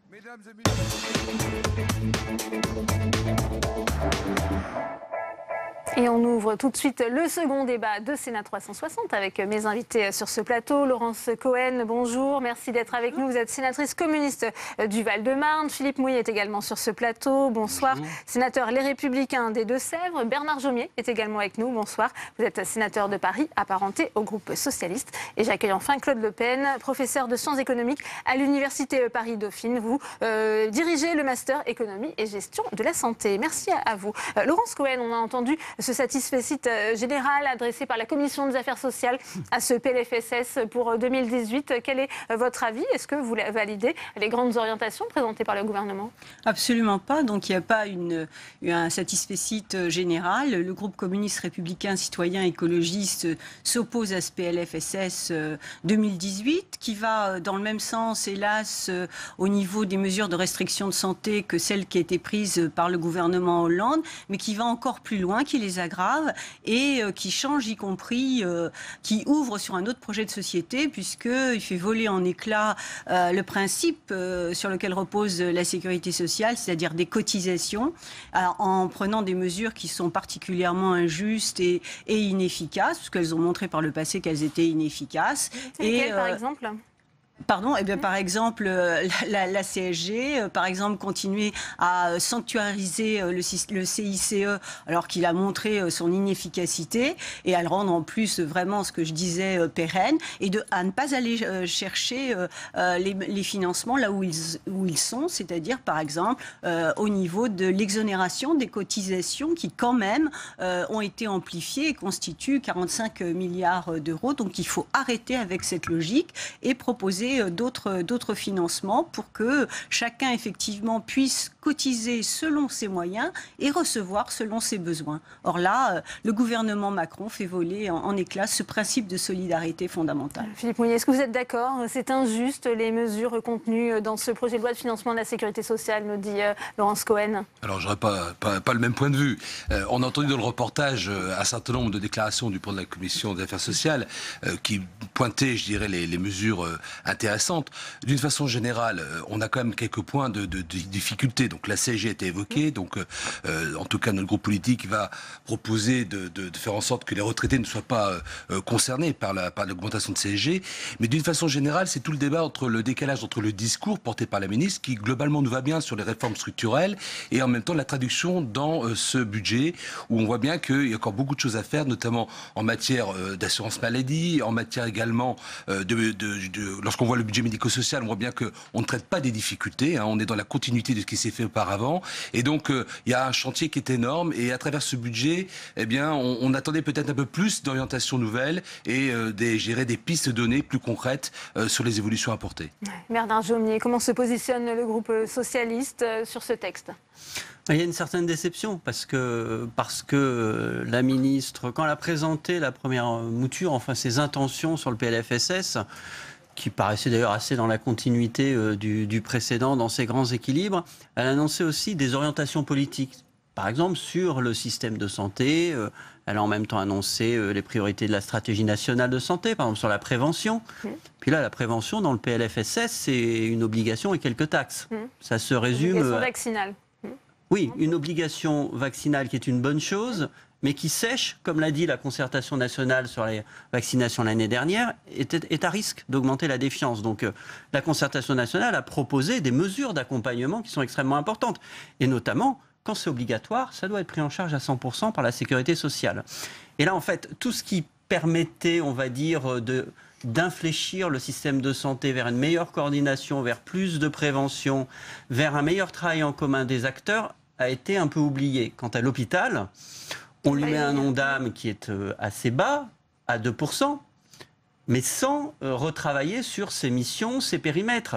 Alors donc, ça veut dire quoi? Ça veut dire de nouveaux plans d'efficience qui vont arriver, qui vont faire qu'aggraver la situation. Donc, il y avait des intentions qui pouvaient être bonnes, et là, il y a une certaine déception dans ce PLFSS. Ouais. Claude Le Pen, je voudrais vous entendre, et notamment sur la position du Sénat, puisqu'on a entendu les ajustements, notamment en ce qui concerne la CSG pour les retraités.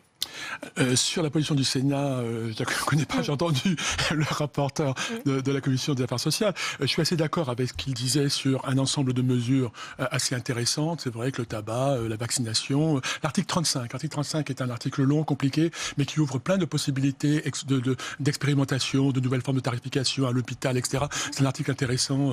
Il y a un certain nombre de choses voilà, qui sont plutôt positives. À côté de ça, je dirais qu'il y a trois choses dans cette LFSS. Il y a ces mesures, un petit peu réparties un peu partout, avec beaucoup de mesures de simplification aussi. Hein. C'est un terme qui revient assez régulièrement dans le texte, on simplifie.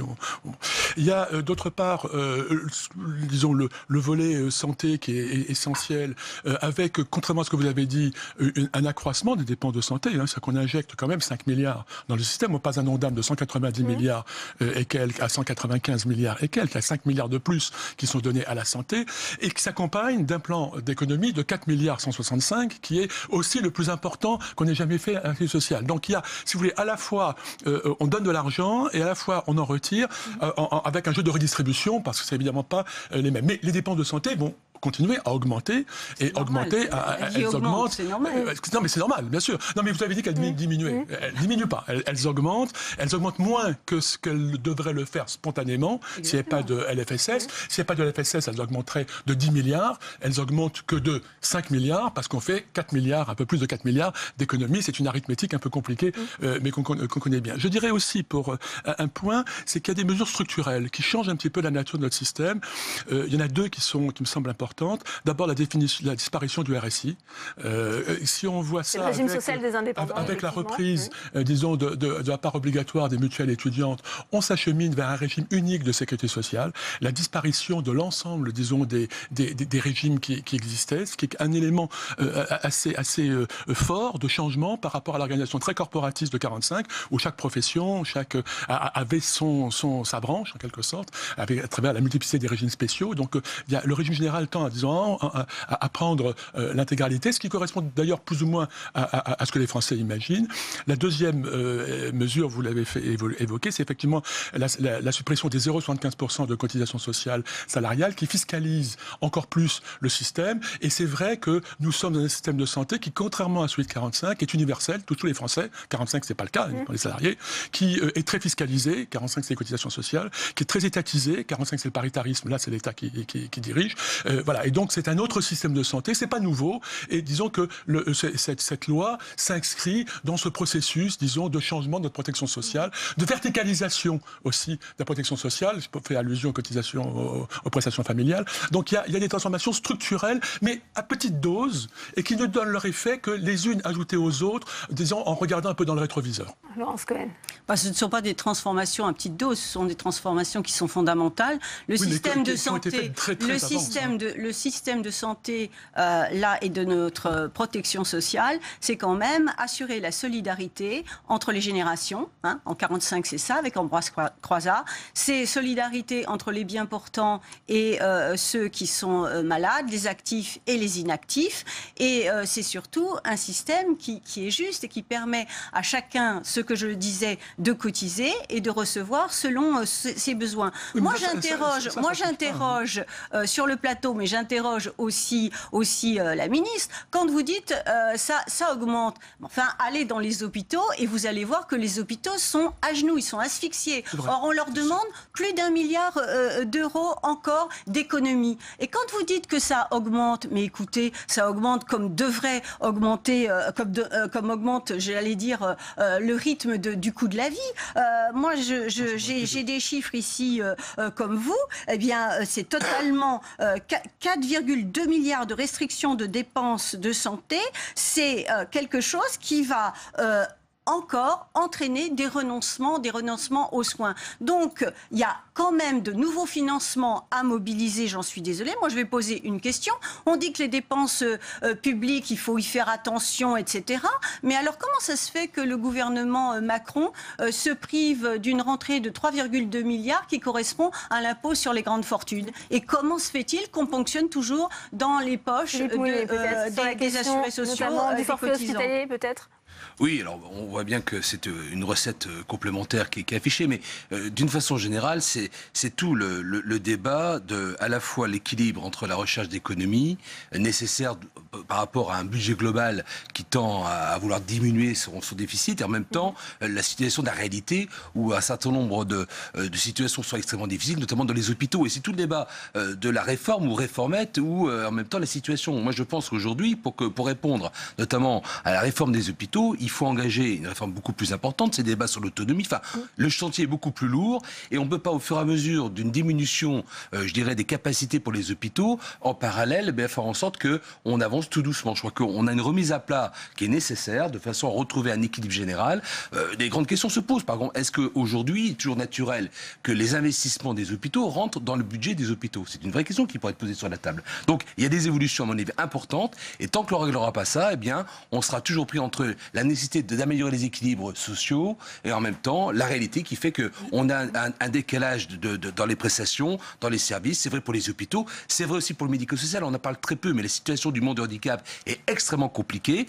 Beaucoup de discours, mais dans les moyens, dans la traduction aujourd'hui, on voit bien qu'il y a un décalage. Je ne parle pas du vieillissement de la population. Les chantiers sont nombreux et aujourd'hui, les annonces sont peut-être là en matière de réforme, de structure, mais dans la réalité, on avance trop doucement par rapport aux besoins. Et je crois que c'est important de voir le décalage. Et 2 mots sur le RSI. Donc on a bien vu aussi la volonté politique du gouvernement, qu'on comprend, et on a entendu également sur le terrain la volonté des indépendants. Mais en même temps, attention, on est avant tout dans une orientation politique donnée, mais très concrètement sur le terrain, rien ne va changer dans un premier temps pour les indépendants. Les cotisations sont les mêmes, mais surtout les prestations dont vont pouvoir bénéficier les indépendants seront identiques. Et ça, c'est un message qui doit être porté pour que derrière, on n'ait pas des personnes qui soient déçues parce que c'est une organisation différente, mais dans un premier temps, le fonctionnement reste identique entre les prélèvements et les prestations. Peut-être Bernard Jomier, ensuite je vous donne la parole. Oui, il y a des chantiers comme ça dont moi je parlais de déception parce que si vous prenez la question par exemple de l'autonomie, ce PLFSS, il ne règle rien. Il se place dans une vague continuité, on le voit particulièrement sur la partie médico-sociale, mais la réflexion et la décision politique qui doit s'imposer maintenant sur la prise en charge de la perte d'autonomie dans notre pays, sur le 5e risque de la sécurité sociale, si on ne le fait pas avancer en début de mandature, il n'avancera pas de tout le quinquennat. Et ça va être encore un quinquennat perdu, d'où une déception. Sur les questions de santé, la question est de se tourner vers l'avenir. J'entends bien sûr qu'on doit respecter les principes de notre pacte républicain, mais oui ou non, notre système de santé est-il adapté aux défis actuels qui sont l'explosion des pathologies chroniques, des pathologies complexes, de l'impact médico-social? Est-ce que les dispositifs sont mis en place? La prévention, la montée de la prévention, que la ministre cite elle-même comme une priorité. Eh bien, quand vous regardez ce fameux article 35 qui ouvre des innovations, dans les objectifs, le mot prévention n'est même pas écrit. Par contre, l'efficience, c'est bien écrit. Donc, en gros, faire des économies. Non. Moi, je veux bien qu'on sache compter quand on fait de la santé, mais quand on fait un PLFSS, on trace les grandes lignes de nos politiques sociales. Et donc là, on trace les grandes lignes aussi de notre politique de santé. Enfin, pour l'innovation, pour terminer sur ce point-là, qui est aussi une priorité, qui est et effectivement, on se dit ça avance quand on sait que les projets innovants, il faut 3 ans, 4 ans pour les mettre en œuvre. Et là, les dispositifs de l'article 35 ne répondent pas à ce stade, parce que la lecture en séance publique n'a pas encore eu lieu, donc on va y travailler. On va y travailler. Mais pour le moment, ne répondent pas à ces questions-là. Il y a un petit paradoxe, parce que j'étais a priori relativement un peu critique vis-à-vis de ce projet de loi, précisément pour la raison que vous indiquez, le côté un peu continuité par rapport à un changement que j'espérais plus net, notamment sur la question de la restructuration du système. On reste un petit peu dans le système, disons, des coups de rabot, hein, on rabote un petit peu, etc. Donc on reste un peu dans cette logique. Je me retrouve à défendre un petit peu à mon corps défendant, puisque je suis... Il n'y a personne d'En Marche. Voilà, il n'y a personne d'En Marche. Allez-y, Claude Le Pen, si vous voulez bien prendre cette casquette. Jouer ce rôle de manière transitoire, mais voilà, un petit peu ou pas. Donc il y a quand même il y a des points forts. Il y a effectivement le mot prévention. Je suis d'accord que ça se résume finalement à la vaccination et au tabac. Il y a la stratégie nationale de santé qui va dans ce sens. Il y a aussi un autre mot qui revient un petit peu tout au long du texte, le mot pertinence des soins. Et donc il y a un peu l'idée que la ministre a, et puis elle est qualifiée pour le faire, pour, disons, regarder un petit peu les soins non nécessaires, que ce soit en ville, que ce soit à l'hôpital, les prescriptions inutiles, les actes chirurgicaux, etc. Donc il y a tout un ensemble, disons, une espèce d'assaise à introduire dans le système, en regardant un petit peu les soins les plus efficaces, les plus coût-efficaces aussi, parce que un soin ça coûte, il faut bien regarder un petit peu quel est le bénéfice par rapport au coût. Donc regarder un petit peu tout ça et faire un peu ce regard exploratoire sur le système. Ce mot revient. Bon, c'est une. Moi, le regret, c'est un petit peu. Effectivement, je suis assez d'accord sur le manque de grandes perspectives. Au fond, ce qu'on aurait besoin aujourd'hui, et on attend peut-être l'année prochaine, c'est qu'on nous dise que sera le système de santé des Français dans 5 ou 10 ans. On a besoin d'une perspective. Qu'est-ce qu'on veut comme mode de rémunération? Qu'est-ce qu'on veut comme couverture du territoire par les professionnels de santé? Qu'est-ce qu'on veut comme hôpital? On a déjà peut-être un peu des réponses. Il y a un ensemble, si vous voulez, sur la vision du gouvernement, de notre et c'est une vision qui manquait aussi au gouvernement précédent. Hein, soyons clairs, elle manquait quand même. Assez, et vous avez fait allusion à l'indépendance. Est-ce qu'il y a une culture du résultat? C'est pas passé grand-chose sur l'indépendance. Vous en conviendrez. Rien. Le chef d'État a enterré le dossier. Donc retrouvons un peu collectivement ce sens et posons-nous la question, quel est le système de santé que nous voulons? Quels sont les équilibres? Plutôt que de se laisser aller au fil de l'eau, ce qui est un petit peu le sentiment que donne ce PLFSS comme les autres précédemment. Mais le sens, je veux dire, c'est facile. Est-ce qu'aujourd'hui, comme hier d'ailleurs, le système qui est mis en place répond aux besoins de la population? Est-ce que oui ou non, il n'y a pas une explosion du renoncement aux soins? Est-ce qu'il y a une politique réelle de prévention? Ça a été dit autour de la table, c'est non. Donc il faut mobiliser, parce que la France est un pays riche, il faut mobiliser l'argent, les financements existent. Moi je dis, si par exemple on supprime la taxe sur les salaires à l'hôpital, c'est 4 milliards d'euros. On cherche de l'argent. Au lieu d'aller faire mettre des coups de rabot dans telle ou telle dépense de santé qui va entraîner des conséquences graves, parce que quand il y a des renoncements aux soins, ensuite ça coûte beaucoup plus cher. Quand aujourd'hui on dit que l'hôpital est asphyxié, mais on pourrait parler aussi de tout ce qui concerne, notre collègue l'a dit, la prise en charge de l'autonomie, les EHPAD, etc. On doit se réjouir aujourd'hui qu'il y a un allongement de la durée de vie, mais encore faut-il que ça soit en bonne santé. Et il faut arrêter finalement de faire des économies et de livrer les pans entiers de la santé au privé. Parce qu'au bout du bout, c'est ça qui est fait. C'est-à-dire que ce sont les mutuelles privées qui vont reprendre les parts du marché. Écoutez, c'est fait dans ce sens-là et ne dites pas le contraire. Pourquoi est-ce qu'on passe de la cotisation finalement à la CSG, à tous les grands pays sociodémocrates, qui sont beaucoup plus égalitaires que nous, qui sont beaucoup plus égalitaires que nous, où il y a beaucoup moins de renoncement aux soins, sont tous financés par l'impôt. Et donc, si vous voulez, je ne comprends pas trop. D'ailleurs, vous êtes dans la mondialisation capitaliste, alors évidemment, vous avez toujours les mêmes recettes par rapport qui ne marchent pas. Parce que regardez dans les autres pays, vous devriez vous réjouir. Elles ne marchent pas. Vous devriez vous réjouir. Je ne peux pas me réjouir quand il y a des gens qui sont laissés parce que c'est l'action dans laquelle, c'est la direction dans laquelle vont tous les systèmes en Europe. Nous sommes. Je ne comprends pas. Moi, si je critiquais cette direction, c'est pour une raison inverse, par attachement peut-être à un certain trait de 45. Mais ne faisons pas. Ça ne se voit pas que vous êtes attaché à 45 qui a prouvé son efficacité. C'est en train d'être complètement... Je dis simplement que le système de 45 est un système qui était inégalitaire, qui était inégalitaire, puisque les cotisations étaient plafonnées, qui n'était pas universel, puisque les salariés n'en étaient pas, et les non-salariés en étaient exclus. Parce que maintenant, les salariés, ils vont avoir beaucoup plus de... Philippe Mouillet, est-ce qu'on va vers un système de santé un peu privatisé? Écoutez-moi avant de répondre après. Laissez-moi te parler 2 minutes. Le système de 45 c'était un peu comme... D'accord, donc je ne parle plus. C'est le débat. Merci. Alors, non, chacun Laurence Cohen, Philippe Mouillet. Vous voulez pas que je parle? Allez-y, Philippe Mouillet. Oui, moi je pense qu'aujourd'hui, il y a un équilibre à trouver, et notamment le débat des complémentaires santé est un vrai débat qui doit être posé également sur la table, donc sur la répartition.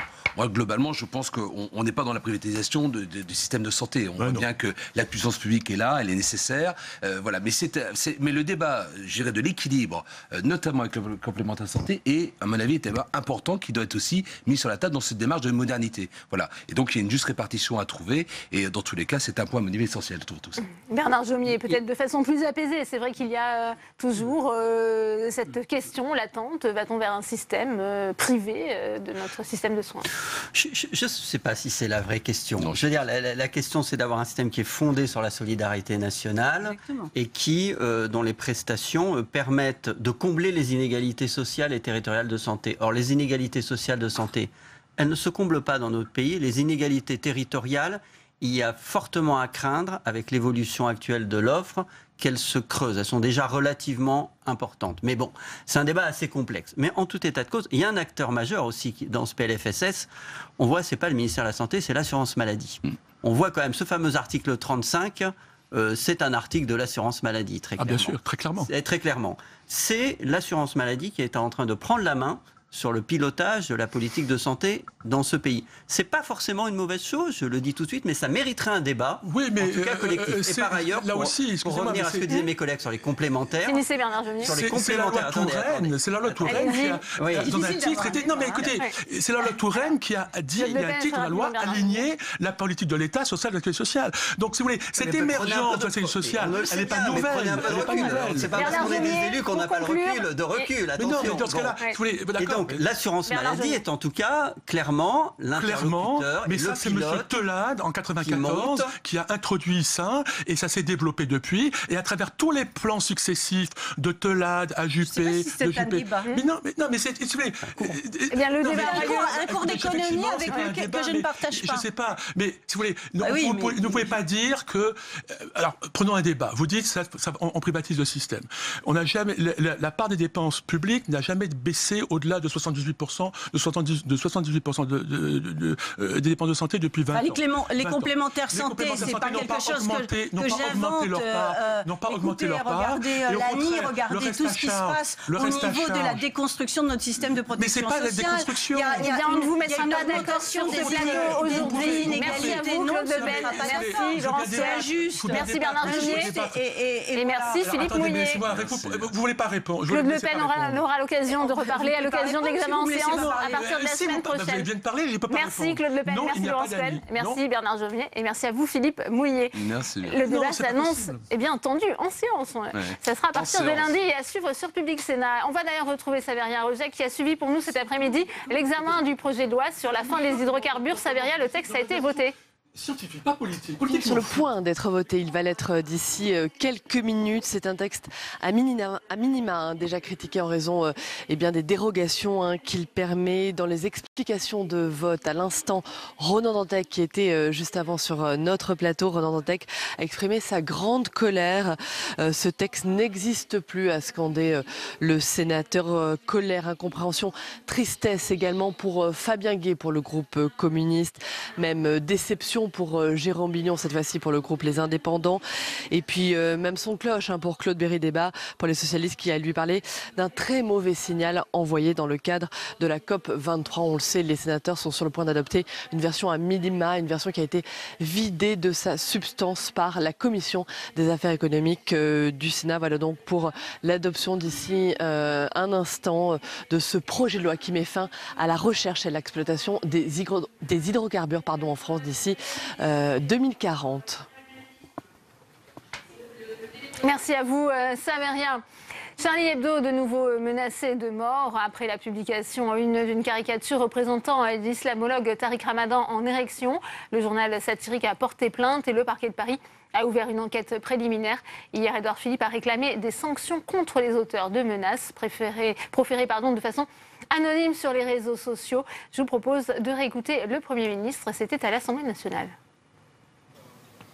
Les menaces sont parfois formulées d'homme à homme, de femme à femme. Je ne fais pas de distinguo en la matière. Elles le sont aussi parfois par l'intermédiaire de réseaux sociaux qui permettent l'anonymat, derrière lequel, courageusement, un certain nombre de concitoyens, malheureusement l'histoire est ancienne, osent proférer des menaces. Twitter n'est pas en dehors de la République, Monsieur le Président. Et cet anonymat souvent dérisoire et souvent abject, derrière lequel se cache un certain nombre d'individus pour proférer des menaces, ne peut jamais être un obstacle. Je souhaite, Monsieur le Président, que dès lors qu'une menace de cette gravité est proférée, quel que soit le média sur lequel elle est proférée, des poursuites puissent être diligentées afin que des sanctions puissent être prononcées. On ne peut pas, dans notre pays, impunément mettre en cause la liberté de penser, de s'exprimer et même de caricaturer. Merci, Monsieur le Premier ministre.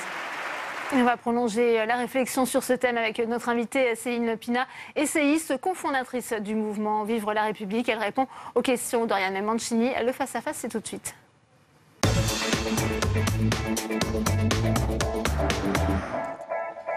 Bonjour Céline Pina. Bonjour Oriane. On va regarder ensemble cette une de Charlie Hebdo. C'était la une de la semaine dernière, une avec Tariq Ramadan. Est-ce que, selon vous, il était opportun de publier cette une ? Moi, j'avoue qu'elle m'a fait rire. Bien sûr. Charlie Hebdo reste un journal satirique. Ils sont complètement dans leur logique et dans leur rôle, je dirais même.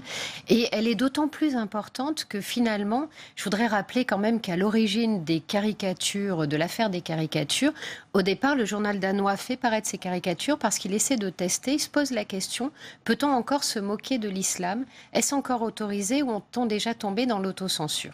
Il va proposer un concours, un certain nombre de dessinateurs vont répondre, ça va donner l'affaire des caricatures et ça se termine quand même par, il y a 2 ans, l'assassinat de toute une équipe de journalistes. Je voudrais rappeler quand même qu'assassiner des journalistes, c'est un assassinat politique, que dans un pays civilisé, ce n'est pas censé se passer comme ça.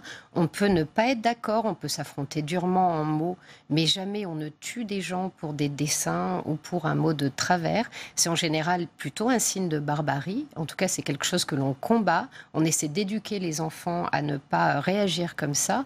Je crois qu'il était extrêmement important et que Charlie Hebdo puisse continuer à exister, que Charlie Hebdo existe, ce sont ces unes-là. Et puis que surtout, que derrière, ce soit parfaitement accepté.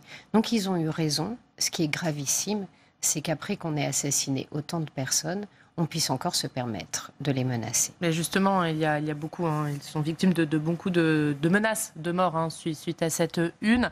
Qu'est-ce qui, selon vous, explique que 3 ans après, vous en parliez, 3 ans après cet attentat contre Charlie Hebdo, on soit dans la même situation? Est-ce que c'est un retour à la case départ? Oui, bien sûr que c'est un retour à la case départ. Et pourquoi on est dans cette situation ? Parce qu'on ne l'a pas affronté. On l'a affronté d'un point de vue sécuritaire. Ça, c'est vrai. Et là-dessus, on a pris les mesures. Et je pense que l'épuisement de nos forces de police et des militaires montre qu'ils sont vraiment investis sur cette tâche-là. En revanche, la conquête et la reconquête qu'on n'a pas fait, c'est celle des esprits. C'est-à-dire qu'on voit bien qu'on a un souci de transmission aujourd'hui, que ce qui est transmis à une certaine partie des gens qui vivent sur notre sol, notamment dans les les quartiers des jeunes Français, c'est une idéologie qui n'est absolument pas l'idéologie des Lumières, ça n'est absolument pas, on les amène pas vers la critique, vers l'esprit critique, vers la liberté, vers l'émancipation. Au contraire, on leur dit vous appartenez à une religion, vous appartenez à un monde, et on n'a pas su combattre ça. Ce que je regrette. Mais est-ce qu'on n'a pas su combattre? Ça veut dire est-ce qu'on n'a pas tiré les bonnes leçons de ce qui s'est passé il y a 3 ans, ou est-ce qu'on n'a pas posé les bons débats?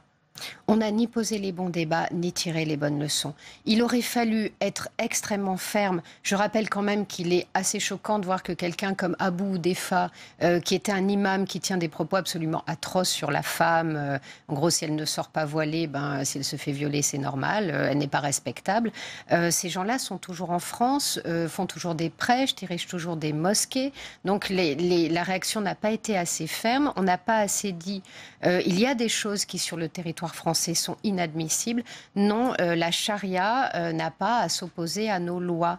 Non, les obligations religieuses ne sont pas au-dessus des lois de la France. Oui, la laïcité s'impose à tous. Ça n'a pas été simple, la laïcité en 1905. Je conçois que ce soit difficile pour des gens qui ont un autre regard sur la pratique religieuse, mais c'est comme ça que l'on vit en France. Et à Rome, on fait comme les Romains. Donc à un moment donné, on a manqué de fermeté. Et puis ce qu'on n'a pas su transmettre non plus, parce que la fermeté, c'est bien, c'est indispensable, mais il faut aussi donner envie. Et quelque part, on est un beau pays, on a une très très belle histoire. Et avoir été le pays qui a dit, mais quelle que soit la couleur des gens, leur sexe, leur niveau social, vous êtes tous égaux et vous avez tous une part de légitimité pour définir les lois qui nous gouverneront, c'est quelque chose d'exceptionnel. Qu'on n'en soit pas fier et qu'on ne sache pas le rendre désirable, ça me rend malheureuse. Mais quand vous dites on, qui est ce on? Est-ce que ce sont les politiques qui n'ont pas pris la mesure du problème? Oui, parce que c'est leur rôle. Leur rôle, quelque part, ce n'est pas d'être des gestionnaires. Il y a des hauts fonctionnaires qui sont brillants pour ça. Leur rôle, c'est de lever la tête, de regarder au loin et de dire voilà quel chemin on va emprunter, voilà pourquoi on va emprunter ce chemin-là et pas un autre. Aujourd'hui, je ne dis pas que les politiques sont inutiles, mais simplement, moi, ils ne me donnent pas envie de lever la tête, ils ne me proposent aucun chemin, je ne sais pas où ils veulent aller et je ne sais pas ce qu'ils sont prêts à défendre. J'ai même l'impression parfois qu'ils ont plutôt l'intention, qu'ils refusent de défendre la République, la laïcité, ce qui fait qu'ils sont uniques, ce qui fait qu'ils incarnent pour nous la France telle qu'elle est, telle qu'on aimerait qu'elle continue qu'elle soit. Pourquoi, selon vous, ils refusent ce combat? Parce que c'est un combat risqué politiquement? Oui. Il est tout simplement parce qu'à l'intérieur des partis, on vous dit, si vous vous attaquez à ces questions-là, ces questions, elles sont casse-gueule. Ces questions, elles vont vous faire, vous allez vous faire insulter. Quand vous allez dire, moi, je suis pour l'égalité et je refuse un signe, par exemple, qui refuse l'égalité entre l'homme et la femme parce que la femme aurait un corps impur, je trouve que c'est inadmissible sur notre territoire. On va vous dire, ne fais pas ça. Tu vas perdre des votants, on va te traiter de raciste et ta carrière politique sera fichue. Donc, si tu veux réussir en politique, c'est pas comme ça. Donc, on vous incite à vous taire sur les plans culturels, à vous taire sur ce qui est finalement l'identité d'un pays, à vous taire sur ce qui fait qu'on peut tous être intégrés à un monde commun. Alors qu'en fait, cette intégration au monde commun, quand on est, on ne l'a pas. Que l'on soit français depuis des générations ou qu'on en soit arrivé très récemment, de toute façon, à un moment ou à un autre, il va falloir qu'on nous donne les codes et qu'on nous dise à quelle société on est censé appartenir. Et cette société, elle a des valeurs. Et cette société, elle n'accepte pas tout. Mais si on ne dit pas où sont les bornes et où sont les frontières, comment voulez-vous que les gens trouvent leur place? Et il y a un flou aujourd'hui qui est entretenu de façon très forte. Alors oui, quand il y a des choses dramatiques, je suis très heureuse d'avoir entendu Édouard Philippe. Mais les 3/4 du temps, on ne dit rien alors qu'on sait que les problèmes sont récurrents. Il y a un autre homme politique qui prend la parole sur ces sujets, c'est Manuel Valls, qui dénonce notamment une certaine forme de complaisance chez certains intellectuels, chez certains journalistes, chez certains politiques. Il a raison de parler comme ça, Manuel Valls? Oh oui. Heureusement qu'il est là, j'allais dire presque heureusement qu'il existe, c'est le seul aujourd'hui qui le fait. Et il le fait alors que ça lui vaut une haine de la part de la gauche qui, moi, me choque énormément. Je pense qu'un jour, cet homme aura été l'honneur de la gauche. J'entendrai toutes les discussions sur les décisions économiques, on peut toujours en discuter. Mais aujourd'hui, le seul qui tienne la route sur la République, sur la laïcité, sur la lutte contre l'islamisme, sur l'égalité femmes-hommes, c'est lui. Et je trouve qu'il le paye à ce point-là par des attaques ignobles de toute une partie de la gauche me rend malade parce que je pense qu'un jour, elle lui devra son honneur. On a l'impression également, pour finir, que cette situation, que ce qui se passe actuellement, les menaces de mort contre Charlie Hebdo, eh bien, ça ne suscite pas plus d'émoi que ça chez les Français, comme si on s'y était habitué. Est-ce que c'est le cas? Ça suscite de l'émoi. En fait, en profondeur, quand vous discutez avec les gens, ils ont peur. L'angoisse est en train de monter dans cette société et c'est jamais une bonne chose. En revanche, ils sont découragés. Ils n'attendent plus rien. On en est au stade où on se dit il y a trop d'attentats, ça vient trop vite. On n'a même pas le temps d'avoir fini d'essuyer nos larmes pour un, qui a déjà le deuxième. On a à peine le temps d'apprendre le nom d'un enfant ou d'un visage, qu'il y a déjà d'autres visages. Merci beaucoup. Trop dur. Merci beaucoup, Céline Pina, d'être venue répondre à nos questions. Merci. Merci. Merci à vous, Oriane. Merci, Céline Pina. C'est la fin de cette édition. Merci à vous de l'avoir suivi. Prochain rendez-vous avec Sénat 360, demain à 14h45 pour la séance de questions d'actualité au gouvernement. Bonne soirée à tous.